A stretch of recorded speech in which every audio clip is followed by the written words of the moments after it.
আসসালামু আলাইকুম। আজকে হচ্ছে আপনার মেহারকে স্কুলে ভর্তি করিয়ে দিব। দেখতে, দেখতে হচ্ছে আপনার মেহারের স্কুলে ভর্তি করার দিনটা চলে আসলো। তো ও হচ্ছে অনেক বেশি এক্সাইটেড এবং খুশি।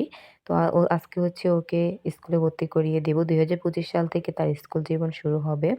তো আমরা হচ্ছে গ্রামের রাস্তা দিয়ে যাচ্ছি। ওর সাথে ওর ফুফুরা এবং ওর ফুফাতো বোনও যাচ্ছে। তো আমার সাথে হচ্ছে আমার হাত ধরে হাঁটি, হাঁটি পা করে ও হচ্ছে স্কুলে যাচ্ছে। তাকে হচ্ছে আজকে স্কুলে ভর্তি করিয়ে দেওয়া হবে। পথে যেতে, যেতে আপনার মেহর হচ্ছে অনেক, অনেক কথা বলছিল আমার সাথে। কথা বলতে, বলতে হচ্ছে যাচ্ছিল।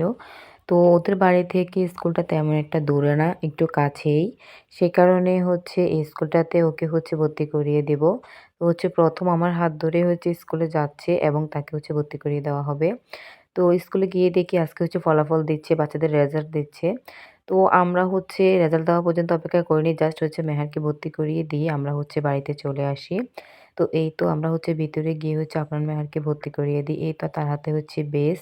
এই বেসটা হচ্ছে তার স্কুল ড্রেসে লাগাতে হবে। তো ডায়েরি বা হচ্ছে ওর বইগুলা হচ্ছে পরে দিবে। বেসটা আগে দিয়ে দিয়েছে বিকজ এটা হচ্ছে ড্রেসে লাগাতে হবে। এই তো আপনার মেহারকে স্কুলে ভর্তি করিয়ে দিলাম। জাস্ট ওর মেমোরি গুলা হচ্ছে আমি ভিডিও করে রাখলাম যাতে হচ্ছে তাকে সামনে দেখাতে পারি। তো এই তো আপনার মেহারকে স্কুলে ভর্তি করিয়ে দিলাম। তার জার্নিটা হচ্ছে ২০২৫ সাল থেকে স্কুল জীবন শুরু হবে। তো আপনারা সবাই হচ্ছে আপনার মেহারের জন্য দোয়া করবেন। আর আপনাদের সাথেও কিন্তু এই ব্লগ ভিডিওটা আমি শেয়ার করলাম। তো এই তো আপনারা সুস্থ সুন্দর থাকবেন। আল্লাহ হাফেজ।